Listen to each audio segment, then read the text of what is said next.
코로나 바이러스는 집에서 계속 있다 보니까 움직이지도 않고 많이 먹는단 말이에요. 그러면 이제 좀 살이 쪄서 옷이 꽉 끼게 되면 또 이제 힘들어서 그것도 짜증 나잖아요. 따지고 보면 그 생각을 바꾼다면 그동안에 내가 잘 먹고 잘 살았다 이렇게 생각할 수 있죠. 제가 그림을 하나 보여드리는데 이 그림 보면 어떤 할아버지 굉장히 이제 침통하고 우울한 표정인데 이 그림은 사실 같은 그림이에요. 이 그림과 돌려놨을 뿐이에요. 이렇게 생각을 바꾸면요 고통스러운 것도 즐거울 수도 있다는 겁니다.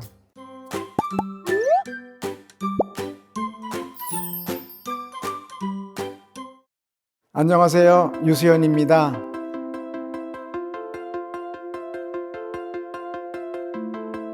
코로나19 시대에 우리의 삶이 참 여러 가지로 힘든 상황인데 오늘은 코로나19 시대에 우리의 스트레스를 어떻게 관리할지에 대해서 같이 생각해보는 시간을 갖고자 합니다. 오늘 저는 첫 번째 코로나19 시대에 우리의 일상이 어떻게 바뀌어 있는지에 대해서 잠깐 알아보고 다음으로는 그 상황에서 스트레스를 어떻게 관리해야 될지 그런 내용들에 대해서 여러분과 함께 시간을 갖고자 합니다. 먼저 코로나19 시대에 바뀐 우리들의 일상 어떻게 됐는지 잠깐 살펴보겠습니다. 코로나가 만연하면서부터 감염되는 것을 막기 위해서 서로 거리를 두게 됐고 많은 사람들이 모인 것을 피하도록 그렇게 우리의 일상이 바뀌면서 대인관계, 경제활동, 종교생활 그리고 가족관계라든지 또는 여가 문화생활 이런 등등이 다 영향을 받았죠. 또 뿐만 아니라 우리가 주로 자주 이용하는 복지시설이나 어떤 그런 문화시설 등도 제한을 받게 됐습니다. 그래서 코로나19 시대에 비대면 서비스가 일반화되고 고립생활이 이제 일상화처럼 되고 그러다 보니까 우리의 삶의 질이 떨어지고 또 스트레스도 많이 생겨나게 됐습니다. 그래서 오늘은 그런 코로나19 시대에 사회적 거리두기로 인해서 우리에게 바뀐 것이 무엇인가 그것을 잠깐 자료를 통해서 보도록 하겠습니다. 우선 대인관계가 많이 위축됐습니다. 어떤 자료들을 보니까 60% 이상 제일 바뀐 것이 대인관계라고 그럽니다. 그 다음으로는 여가생활들이 많이 바뀌었고 그 다음에 문화생활들이 많이 바뀌어 왔습니다. 그 외에도 우리 삶에 또 어떤 배달 문화가 좀 더 가까워졌고 또 그래서 온라인 쇼핑들을 많이 하게 되고 어떤 그 음식 같은 것들도 배달해서 사용하게 되고 여러 가지 사람들 대면하는 것을 피하는 그런 것들이 많이 우리 일상에 들어왔습니다. 서비스도 마찬가지로 우리가 건강을 위한다든지 또는 일상의 여가 문화 이런 것들도 마찬가지로 집 안에 있으면서 그런 일들을 하는 일들이 이제 보다 더 일상화되어 있다 이렇게 얘기를 할 수 있겠습니다. 그러다 보니까 코로나 시대에 많은 사람들이 집 안에 콕 틀어박혀서 생활을 하게 됩니다. 주로 하는 일들이 뭐냐 하면은 드라마나 영화를 본다든지 휴대폰을 본다든지 아니면은 그저 잠을 잔다든지 또는 게임을 한다든지 이런 등등으로 시간을 보내면서 어쩌면 무료하고 어떤 때는 좀 짜증나고 어떤 때는 답답하고 이런 것들을 경험하고 있다는 것을 여러 가지 보도와 통계를 통해서 우리가 알 수가 있습니다. 특별히 남성보다는 여성들이 더 그런 경향이 좀 더 두드러지기도 합니다. 일반적으로 우리가 코로나 바이러스 디지즈를 코비드, COVID 이렇게 얘기를 합니다.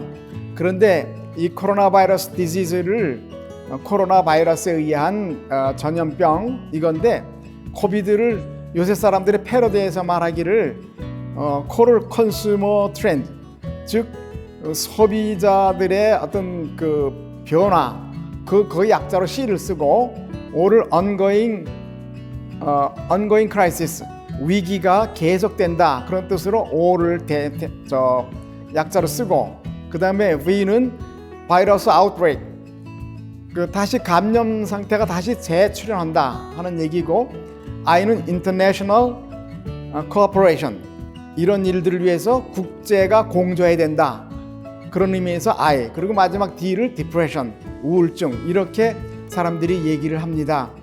그러니까 이것은 코비드가 마치 소비자들의 행태도 바뀌어지고 또 어떤 그 위기 상황이 다시 닥치면서 사람들이 많이 우울증에 빠진다 하는 그런 내용들로 쓰는 경향이 있다, 이렇게 말씀을 드릴 수 있습니다. 오늘 우리가 다룰 내용들은 그 중에서 마지막에 D자, 디프레션, 우울에 관한 것들이 되겠습니다. 그래서 포스트 코로나 시대가 되면, 이 코로나 시대가 이제 점차 이제 마감하게 되고 새로운 시대가 오게 된다면 어떻게 될 건가, 그런 얘기들을 우리가 생각해 볼 수가 있습니다. 포스트 코로나 시대에 많은 사람들이 어떻게 행동이 바뀌었는지를 보면 미디어, 특히 온라인 비디오를 보는데 시간을 많이 쓰고 있다는 것입니다. 뿐만 아니라 경제적 불안감이 커지면서부터 가격에 민감해지고 또 현상 유지에 중심을 둔 사고방식을 한다는 겁니다. 그래서 미래보다는 지금 이 위기를 그저 잘 극복해야 되겠다, 이런데 사고방식을 가지고 있고, 자신의 욕구를 충족시켜주거나 해결해주는 브랜드에 주목을 하면서 대중교통이나 차량 공유 서비스도 자제하는 겁니다. 그리고 개인용 이동수단으로 자동차나 스쿠터나 자전거나 또 모터가 달린 그런 어떤 스케이트보드 같은 것들을 많이 사용한다 하는 그런 보도들을 볼 수가 있습니다. 뿐만 아니라 군중이 모이는 것을 회피하고 비접촉식 결제뿐 아니라 휴대폰이나 모바일 장치로 즉시 결제하는 걸 선호하면서 또 현지 생산, 재배, 소싱된 제품들을 더 많이 구매하고 건강과 평안을 유지하고 향상시킬 방법들을 모색한다는 것입니다. 그래서 온라인에서 즐기는 안전한 쇼핑 경험들을 선호하는 것이 포스트 코로나 시대에 바뀐 행동들이라 이렇게 말할 수 있습니다. 가정에서도 이제는 웬만한 의료기기를 집안에 구비해서 혈압계라든지 또는 산소 포화도 측정기라든지 또는 혈당 체크하는 거라든지 등등의 의료기기를 가정에 두고 가정에서 검사하고 이상이 있으면은 전화를 통해서 의료 상담을 하고 하는 것들이 이제 일상화되어 가고 있고, 또 교육도 이제 집안에서 원격 교육을 받는 것들이 일상화되고 있으며, 근무하는 것도 재택근무를 하게 된 것이 요즘에 변화된 사실들입니다. 그래서 가정에서는 드론이라든지 디지털 기기란 이런 것들을 많이 구해서 그거를 이제 조작하는 걸 배우고 또 그것들을 이용하고 그걸로 인해서 그들이 필요한 것들을 얻기도 하고, 이런 일들이 자주 벌어지고 있다는 것입니다. 또 개별 이동 수단도 아까 언급했듯이 사람들이 안면 마스크를 이제 착용한 채로 자전거나 전기 자전거나 전동 스케이트보드나 전동 스쿠터 등을 타고 이동을 하고, 보통 교통수단으로서 많은 사람들이 타는 것을 가급적인 자제하는 듯한 그런 행동들이 일상화되어 있다는 것입니다. 그러면 코로나 시대에 대처하기 위해서 우리가 어떤 노력을 해야 되는가에 대해서 잠시 생각해 보고자 합니다. 먼저 우린 우선 스스로 움직이는 노력들을 해야 됩니다. 그 다음에는 다른 사람들과 관심을 주고받는 일들을 해야 되겠고, 또 하나는 이 시대 상황을 잘 극복하고 대처하기 위한 준비들을 해야 된다고 생각을 합니다. 좀 구체적으로 말씀드리면, 먼저 아침에 일어나고 저녁에 자는 것들 먼저처럼 규칙적으로 자고 일어나는 일들이 있어야 되겠고, 특별히 집안에 있다 할지라도 아침형 인간처럼 아침 일찍 일어나서 생활을 하고 하루에 10분 이상은 햇빛을 보면서 산책하며 생활 속에서 운동하는 일들이 필요합니다.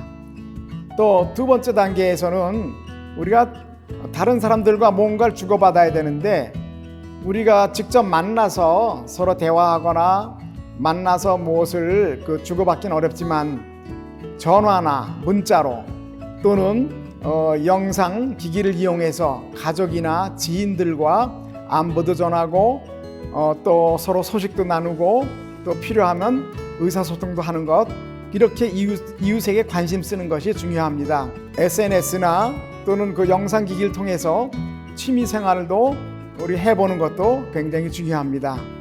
그 다음에 뭔가를 준비한다면 방역 수칙을 잘 지키는 그런 노력을 해야 될 필요가 있겠고, 우리의 마음속에 긍정 마인드를 가지고 오늘 어려운 상황이지만 그것을 긍정적으로 바라보며 우리의 마음들을 추스리는 것이 중요하겠습니다. 이번에는 스트레스 관리에 대해서 같이 생각해 보고자 합니다. 스트레스는 원래 중성적입니다. 그런데 많은 사람들이 스트레스는 부정적인 것처럼 생각하지만 사실은 중성적인 것이기 때문에 중요한 거는 자기가 스트레스 상황에서 그것을 견뎌낼 수 있는 힘이 어느 정도냐, 거기에 따라 달라집니다. 견뎌낼 수 있는 힘보다 더 많은 양의 압력이 돌아오면 우리가 그것을 견디지 못하고 고통스러워 하거든요. 그런 것들을 디스트레스라고 그러고, 자기가 견뎌낼 수 있는 정도의 스트레스면은 오히려 생활에 어떤 활력을 줄 수 있는 그런 것이 되기 때문에 그런 것들은 유스트레스라고 그럽니다. 그래서 이번에는 행동적으로 스트레스 관리하는 방법들 또는 심리적으로 관리하는 방법 또는 인지적인 방법 또는 사회관계 방법, 이 네 가지 측면에서 스트레스 관리 전략에 대해서 생각해 보고자 합니다. 먼저 행동을 통한 스트레스 관리 방법에는 호흡법과 점진적 이완 훈련 그리고 온냉교대학, 이 세 가지가 있습니다. 호흡법은 횡격막을 통해서 호흡하는 것인데 이것을 어느 사람들은 복식호흡이다 그런 얘기를 하기도 합니다. 이것은 심호흡하는 방법입니다. 편안하게 누워서 오른손을 배 위에 얹고 왼손을 가슴에 얹고 무릎을 약간 구부린 채로 심호흡을 할 경우, 복식호흡은 오른손이 이제 배가 오르락 내리락 하기 때문에 오른손이 움직이고 왼손은 움직이지 않습니다. 그것이 바른 심호흡 방법이 되겠습니다. 또 숨을 들어 마실 때보다 내쉴 때 더 천천히 하는 게 좋습니다. 보통은 4초에서 7초 사이 동안에 숨을 들어 마시고 숨을 내쉬는데, 들어 마시는 것보다는 내쉴 때 좀 더 천천히 내쉬는 방법이 제일 좋습니다. 이런 호흡을 통해서 우리가 긴장됐을 때 호흡이 이제 불규칙하게 이루어지는데 그런 것들을 안정을 취할 수 있고 또 우리가 이완감을 느낄 수가 있습니다. 이런 호흡법은 알세미덴도르프라는 분이 창시한 것으로 우리의 어떤 스트레스 상황을 푸는데 좋은 방법이 될 수가 있습니다. 또 두 번째로는 점진적 이완 훈련에 대해서 말씀을 드리겠습니다. 보통 점진적 이완 훈련이라면 심장에서 먼 부위, 손끝이라든지 발끝 그쪽부터 점차 심장으로 오면서 각 부분에 긴장감과 이완감을 느끼게 하는 겁니다. 보통 오른손을 얘기를 한다면 오른손 주먹을 꽉 쥐고 있을 때 이때가 긴장감이고, 이것을 편안히 이렇게 놓으면은 이완감을 느끼는 겁니다. 그래서 긴장과 이완을 느끼면서 오른손, 그다음에 팔목, 팔꿈치, 그다음에 이두근 이렇게 돌아오면서 근육을 긴장했다가 이완했다가 하는 훈련을 하게 됩니다. 또 오른손이 끝나고 왼손도 마찬가지로 왼손, 팔꿈치 또는 이두근, 어깨 이렇게 하게 되죠. 그 다음에는 두 손을 동시에 그렇게 합니다. 그리고 다음에는 발로 가서 오른발, 발끝을 쭉 핀다든지 또는 땡기다든지 해서 이걸 긴장을 시키고 그 다음에 편안히 놓고 그 다음에는 무릎, 그 다음에는 대퇴부 이런 식으로 올라오죠. 왼손도 마찬가지로 왼발도 마찬가지로 오른 발끝을 당기거나 아니면 밀거나 이래서 긴장을 주고 그 다음에 무릎을 구부려서 긴장을 주고 그 다음에 대퇴부, 그 다음에 몸 이렇게 올라옵니다. 그 다음에는 허리와 전신 또는 얼굴, 또 가슴 이런 데까지 긴장을 줬다 이완하면서 이런 근육 긴장을 풀어내는 방법이 점진적 이완이라고 볼 수 있습니다. 그 다음에는 온냉교대역이 있습니다. 온냉교대역은 독일의 브라이클레 박사가 고안한 신체 활성화 요법인데, 온력을 하게 되면 혈관이 확장되고 냉력하게 되면 동맥, 정맥과 임파관이 수축이 됩니다. 동정맥과 임파관을 수축시켜서 혈액 순환을 좋게 하고 이렇게 하는 것이 바로 임파의 환류와 청정에 가장 효과가 있다는 것입니다. 그래서 이런 온냉교대역을 하는데 우리가 목욕탕 가서 사우나 가서 하면 제일 좋겠죠. 거기 온탕 냉탕이 있으니까. 그러나 요즘에는 사우나 가는 것도 이제 금해야 되고 거기서도 이제 감염되기 때문에 가정에서 하는 방법이 제일 좋습니다. 가정에서 하려면 그렇게 그 욕조가 있는 두씩 있는 집은 없으니까 욕조에 뜨거움을 받고 그 다음에 이제 세숫대나 뭐 이런 데다가 찬물을 받아서 몸이 다 못 들어가면 발이라도 들어가서 조격하는 것도 비슷한 효과를 가져옵니다. 이럴 때 주의할 점은 온탕에 시작해서 끝날 때도 온탕에서 끝나야 됩니다. 보통 온탕에 입수하는 시간은 한 4분 내외 정도, 또 냉탕에 입수하는 시간은 한 1분 정도, 이렇게 온탕이 길고 냉탕이 좀 짧아야 됩니다. 이렇게 해서 그렇게 한 번 왔다 갔다 하는 것을 하나로 친다면 3-4차례 정도 실시하면 좋습니다. 가정에서는 그런 방법이 좋겠고, 만약에 우리가 어떤 사우나나 이런 목욕탕 간다면 직접 큰 냉탕과 온탕을 번갈아 가면서 목욕하는 것도 좋겠습니다. 그 다음에는 심리적 접근을 통한 스트레스 관리 방법을 말씀드리겠습니다. 심리적 접근을 통한 스트레스 관리 방법은 명상, 자기최면, 심상훈련, 자율훈련 등등이 있습니다. 명상은 초월적 명상이 있고 열린 명상이 있습니다. 초월적 명상은 모든 근심 걱정 다 버리고 생각을 완전히 지우고 가만히 무아지경 상태로 있는 겁니다. 그렇게 있음으로써 우리가 이완되고 어떤 걱정 근심들을 떨어낼 수가 있죠. 또 열린 명상은 또 어떤 생각, 특정한 어떤 행복했거나 즐거웠거나 그런 생각에 거기 초점을 맞춰서 그런 생각을 하는 방법들이 있겠습니다. 그 다음에 자기 최면은 자기 암시하는 방식이죠. 자기가 대화를 하는 거라고 볼 수가 있습니다. 그래서 우리가 어떤 힘든 상황이 있을 때 나는 할 수 있다, 나는 할 수 있다 이렇게 생각을 하고 자기 암시를 하면 그 일을 이제 담대하게 해나갈 수 있는 것처럼 자기 암시는 바로 자기 최면과 연결됩니다.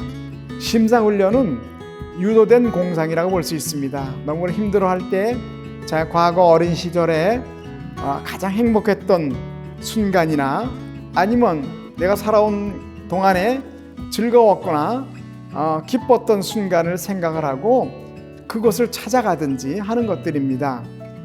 이런 심상훈련에 조심할 점들은 현실에서 출발해야 됩니다. 그러니까 내가 아침에 침대에서 일어나서 마음속으로 그렇게 생각하는 거죠. 문을 열고 나간다. 그다음에 버스를 타고 시외로 나간다. 시외에 내려서 숲속을 걷는다. 숲속을 걷다가 신선한 바람을 쐬고 또 잔디가 있는 곳에서 따뜻한 햇볕을 받으며 누워 있다가 다시 일어나서 다시 버스를 타고 집에 와서 내 침대에 다시 들어눕니다. 그리고 거기 와서 끝내야 됩니다. 우리가 심상훈련 한다고 해서 나가서 어떤 숲속에서 거기서 딱 끝내고 그러면 안 되죠. 그래서 현실로 돌아오는 게 중요하겠고, 또 가장 행복했거나 즐거웠거나 그런 때를 생각하고 마음속으로 그쪽을 공상하는 것이죠. 일종의 백일몽과 같은 것입니다. 그 다음에 자율훈련은 중량감 훈련, 온감 훈련, 침착선 훈련 이렇게 있습니다. 우리가 우리의 체온이나 맥박이나 이거 뛰고 하는 것은 다 자동으로 되잖아요. 그런데 어떤 때는요, 우리가 이런 자율 훈련을 통해서 우리의 체온을 높일 수도 있습니다. 또 좀 마음을 더 차분하게 막 빨리 뛰는 어떤 그런 맥박들을 또 참 침착하게 만들 수도 있습니다. 그런 것들은 바로 이 자율 훈련을 통해서 이루어집니다. 자율 훈련은 스스로 마음속으로 하는 것들인데, 예를 들면 중량감 훈련이 이렇게 됩니다. 내 오른손이 무겁다, 오른손이 무겁다, 이렇게 마음속으로 3번씩 한 3번 4번 되뇌이면서 그런 느낌을 느껴보는 겁니다. 그 다음에 오른손 끝나면 왼손, 오른발, 왼발 또는 전신이 무겁다 이렇게 느끼면 몸이 쭉 처지죠. 그렇게 돼서 사실 어쩌면 잠이 오게 될 수 있습니다. 그래서 중량감 훈련은 아침에 하는 건 좋지 않아요. 왜냐하면 아침에 하면 그날 하루 일상을 활발하게 움직여야 되는데, 이 중량감 훈련을 통해서 몸이 축 처지기 때문에 이것은 보통 저녁에 하는 게 좋죠. 그 다음에 온감 훈련은 우리가 스트레스를 많이 받아서 긴장되면 손발이 차져요. 이럴 때 온감 훈련 통해서 내 오른손이 따뜻해진다, 따뜻해진다, 따뜻해진다 이렇게 느끼면서 그 온감 훈련을 하면 서서히 따뜻해지는 걸 느낍니다. 그 오른손, 왼손, 오른발, 왼발 또는 온 몸이 따뜻해진다 이렇게 느끼면서 그런 어떤 그 훈련을 하면 실제로 체온도 올라갑니다.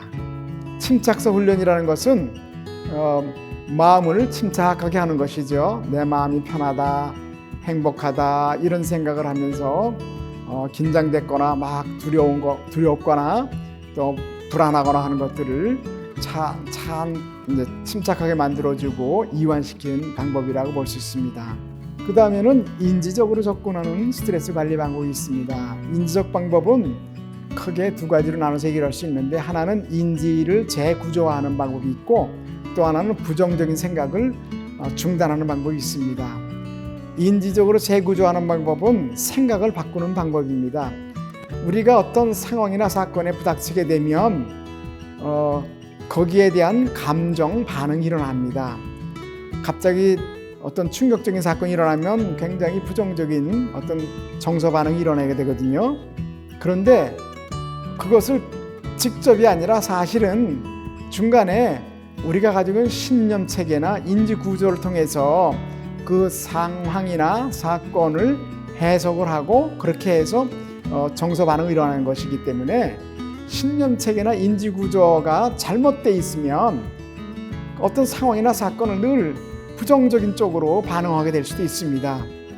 또 신념 체계나 이런 것들이 왜곡되어 있거나 그러면 항상 긍정적인 건 다 그저 버리고 부정적인 것만 받아들여서 더 고통스럽게 반응할 수도 있습니다. 예를 들어서 어떤 아이가 어떤 입시 시험을 봤는데, 아니면 어떤 시험을 봤는데 시험 봐서 그것이 불합격했다 하는 사건이 일어난 거 아니에요? 불합격한 사건이 일어나면 곧장 어떻게 해석을 하냐면, 그 아이가 가진 신념체계는 나는 시험 보면 합격해야 돼, 또 시험 보면은 만족스러운 그런 점수를 얻어야 돼, 이런 신념을 가지고 있는 사람이 그것이 그렇지 않았으면 결과가 그러면 만족스럽게 이루지 않기 때문에 심리적으로 해석해서 그것을 정서 반응이 굉장히 불안해지거나 두려워지거나 또는 분노하거나 그렇게 감정이 나올 수 있습니다. 이런 사람들은 어쩌면 그 정신적으로 긍정적인 건 다 빼버리고 부정적인 것만 받아들여서 그렇게 더 고통스러울 수 있기 때문에 이런 신념체계를 바꿔주는 거죠. 또는 인지구조를 바꿔주는 겁니다. 어떻게 바꾸냐 하면 논리적으로 그거를 따지는 겁니다. 예를 들면 네가 한 일이 항상 그러려는 법이 있느냐, 안 될 수도 있지 않냐, 또는 많은 사람들이 시험 봤는데 다 붙는 게 아니고 그 중에 몇 사람 붙는다면 누구든지 떨어질 사람이 있는데 그런 사람이 다 그럴 수 있느냐, 안 그럴 수도 있지 않냐, 이렇게 해서 자기가 갖고 있는 생각이 합리적이지 않다는 것을 본인이 깨닫게 하면 그 다음에 떨어지는 상황이, 어떤 불합격 상황이 벌어지더라도 그렇게 고통스럽지 않을 수가 있습니다. 그렇게 바꾸는 겁니다. 예를 들어서 집안에 아이가 너무 뛰어노는 거야. 이제 아이들이 밖으로 나가지 않고 집안에만 뛰어놀고 있어요. 그러면 짜증나고 애들 때문에 못 살겠어, 힘들겠네 그러지만 생각해 보면요, 여전히 애들이 밖에 안 나가고 집에 있는 거는 오히려 그 애들이 방황하지 않고 거리에서 방황하지 않고 있는 거니까, 그렇게 생각한다면 긍정적일 수도 있잖아요. 예를 들어서 이제 코로나 바이러스로 집에서 계속 있다 보니까 움직이지도 않고 많이 먹는단 말이에요. 그러면 이제 좀 살이 쪄서 옷이 꽉 끼게 되면 또 이제 힘들어서 또 짜증 나잖아요. 따지고 보면 그 생각을 바꾼다면 그동안에 내가 잘 먹고 잘 살았다 이렇게 생각할 수 있죠. 이런 식으로 우리가 세상사를 다시 우리의 신념체계나 인지구조를 바꾸면 긍정적이거나 또는 적어도 고통스럽지 않게 반응할 수 있다는 것입니다. 그래서 우리의 인지구조를 바꾸는 것들이 또 스트레스를 푸는데 중요한 방법으로 쓸 수가 있습니다. 그 다음에 제가 그림을 하나 보여드리는데, 이 그림 보면 어떤 할아버지 굉장히 이제 침통하고 우울한 표정인데, 이 그림은 사실 같은 그림이에요. 이 그림과 돌려놨을 뿐이에요. 이렇게 생각을 바꾸면요, 고통스러운 것도 즐거울 수도 있다는 겁니다. 또 분노한 얼굴도 그걸 돌려놓으면 이렇게 아주 귀엽고 그런 미소 띤 얼굴로 바꿀 수도 있습니다. 어쩌면 우리 일상이 생각을 바꾸면 그렇게 고통스럽지 않을 수도 있습니다. 두 번째 방법은 생각을 중단하는 방법이에요. 부정적 생각을 중단하는 방법인데, 우리가 지금 막 고통스럽고 힘든 일이 뭔지를 다 하나하나 쭉 적어놓으면 한 10가지고 10대까지고 적을 수 있잖아요. 그걸 놓고 분류하는 거예요. 첫째는 중요한 문제와 중요하지 않은 문제를 둘로 나눕니다. 그 다음에 두 번째로는 지금 내가 신경을 쓰면 해결될 수 있는 문제와 신경을 써도 해결되지 않을 수 있는 문제로 나눕니다. 그러면 크게 4개 뭉치로 나눌 수가 있겠죠. 그래서 중요하지도 않고 내가 신경을 써도 어떻게 통제할 수 없는 불가능한 문제들은 걱정할 필요가 없습니다. 버려야 돼요. 두 번째로는 그 중요한 문제긴 한데 내가 아무리 손을 써도 해결할 수가 없는 거라면 걱정할 필요가 없어요. 그냥 버려야 되죠, 그것도. 그 다음에는 해결 가능한 문제긴 하지만 그렇게 중요한 문제는 아니고 사소한 거예요. 그러면 그런 건 그냥 버려도 돼요. 그래서 중요하지 않고 해결도 불가능한 것은 버리고, 그 다음에 중요하더라도 해결 불가능한 거 버리고, 또 해결 가능하다 할지라도 중요하지 않은 문제는 버리면 정말 우리가 걱정할 거리는 정말 중요하고 해결 가능한 문제만 남게 됩니다. 그러니까 누가 걱정거리를 쭉 분포를 이렇게 분류해 봤는데, 제가 그걸 이제 표를 만들어 봤어요. 전혀 일어나지 않을 걸 걱정하는 게 40%랍니다. 일상 중에서 일어나지 않는데 괜히 걱정하는 거죠. 그 다음에 이미 끝난 거야. 걱정 다 이 일이 벌어져서 끝난 거야, 상황이. 이런 것들이 30%가 된대요, 걱정하는 게. 그 다음에는 사소한 것 때문에 그 걱정을 하는데 그 사소한 거래요. 그런 것도 22% 된답니다. 그리고 도저히 어떻게 내가 걱정하든 뭐든 통제가 불가능한 거, 해결할 수 없는 거, 이런 것들이 4% 쓰면 된답니다. 그러니까 따지고 보면 이 나머지 다 버리면 정말 걱정할 거는요 4%밖에 안 된대요.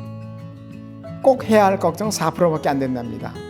그렇기 때문에 우리가 걱정할 거는 중요하고 해결 가능한 것만 걱정하고 나머지는 생각하지 않는 것이 가장 좋은 방법일 수가 있습니다. 그 다음에는 마지막으로 사회적 관계를 통해 스트레스 관리하는 방법은 사회적 지지자를 찾는 겁니다. 우리가 이런 코로나 상황이라 사람을 만나지 못할지라도 우리의 감정을 전달할 수도 있고, 또 선물이나 또는 어떤 이미지나 이모티콘을 보낼 수도 있고, 또 서로 환경에 대한 정보를 공유함으로써 서로 같은 마음을 가질 수도 있고, 또 자기 평가하거나 그와 관련된 정보들을 보냄으로써 사회적 지지자, 또 서로 같이 동감하는 사람들을 찾아내서 서로 위안받을 수 있습니다. 이런 사회 지지가 크면 클수록 정신적으로 건강하고 또는 신체 건강도 더 긍정적이라고 합니다. 그렇게 하려면 먼저 우리가 만나는 많은 이웃이나 가까이 있는 지인들에게 그들의 좋은 점, 또 그 강점 이런 거를 중심으로 그들을 바라보는 것이 중요합니다. 무능력의 정도를 알아본 다음에 이를 극복하도록 장점과 잠재력을 찾아내서 그가 알게 해주는 노력이죠. 도덕적 용기라든지 인내심이라든지 신체적 힘이라든지 활력 등등이 강점이 될 거예요. 이런 것을 본인이 알게 하고 비난이나 부정적 평가에서 벗어나도록 함으로써 그들을 지지해주면 그 지지가 꼭 나에게도 다시 돌아온다는 것입니다. 그것 중에 중요한 것이 뭐냐면 칭찬하는 겁니다. 우리가 스트로크라는 말 많이 쓰는데 칭찬이라는 것, 스트로크라는 것은 인간 인정의 기본 단위입니다. 그래서 언어적으로 칭찬할 수도 있고 비언어적으로도 할 수 있습니다. 더 좋은 거는 언어적보다 비언어적이 더 좋다고 그래요. 아이들에게 너 참 착하다 이렇게 칭찬하는 것도 있지만 말없이 머리를 쓰다듬는다든지 등을 두드려 주는 것이 더 좋다고 합니다. 그 다음에는 어떤 긍정적인 일을 벌렸을 때 칭찬해 주는 것도 있고 또 잘못한 거를 부정적으로 지적을 해서 그를 이제 칭찬할 수도 있는데 가능하면 긍정적인 면으로 칭찬해 주는 게 더 좋습니다. 그 다음에 조건부가 얘를 뭘 잘했다, 시험을 잘 봤다, 또 심부름 잘했다 그래 칭찬하는 것보다는 그런 거 없이 너가 내 딸인 것만 해도 난 행복하다, 네가 우리 아들인 것만 해도 난 너무 행복해, 이렇게 조건 없이 칭찬하는 것이 더 큰 효과가 있다고 합니다. 친구도 마찬가지, 나는 네 친구인 것이 너무 행복해, 이런 것들이 중요하죠. 이렇게 우리가 집안에 있더라도 또 사람 만나기 힘들더라도 이런 방식으로 서로 우리의 감정을 전하면서 사회적으로 지지해주고 지지받는 그런 노력이 필요할 것입니다. 그 외에 음악과 요가 또는 태극권, 마사지 이런 등등의 방법을 통해서 우리의 몸과 마음을 진정시키는 방법들이 있습니다. 마지막으로 우리가 코로나 바이러스로 인해서 아무리 사회적 거리두기로 인해서 서로 만날 수가 없을지라도 또 일상이 스트레스 상에 빠진다 할지라도 우리가 규칙적인 생활 습관을 버리지 말고 잠자는 시간, 일어나는 시간을 아침형으로 바꾸는 게 좋겠습니다. 그 다음에 가벼운 산책도 하고 취미생활도 하면서 긍정적인 사고방식으로 즐거운 마음을 가질 수 있도록 노력하는 것이 이 시대를 살아가는 지혜일 수 있습니다. 또 자신이 정말 힘들면 이걸 털어놓고 의논하고 심리적 불안감을 덜어낼 수 있도록 종로 정신건강센터를 활용하는 것도 좋겠습니다. 또 우리가 스트레스가 있을 때는 그걸 견뎌낼 수 있을 만큼 몸과 마음을 건강하게 유지해주는 스트레스 관리 방법을 우리 일상에 적용해서 이 코로나19 사태에 적절히 대처해 나가는 노력을 하는 것이 필요하다고 생각하면서 오늘 이 모든 것을 마치겠습니다. 여러분 끝까지 잘 들어서 감사합니다.